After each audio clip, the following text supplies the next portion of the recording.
अस्सलामुअलैकुम, मैं हूं बोटनिस्ट मलिक अबू बकर और आप देख रहे हैं मेरा YouTube channel gardening with AB।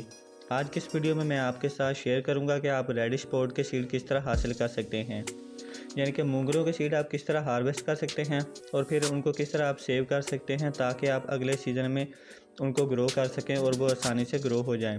तो चलिए आज की वीडियो शुरू करते हैं और देखते हैं कि किस तरह हम इनको निकालते हैं।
इन तमाम बीजों को आप प्लास्टिक के किसी पैकेट में एयर टाइट करके सेव कर लें और फिर सितंबर में आप इनको ग्रो कर सकते हैं। आपको इंशाल्लाह अच्छा रिजल्ट देखने को मिलेगा।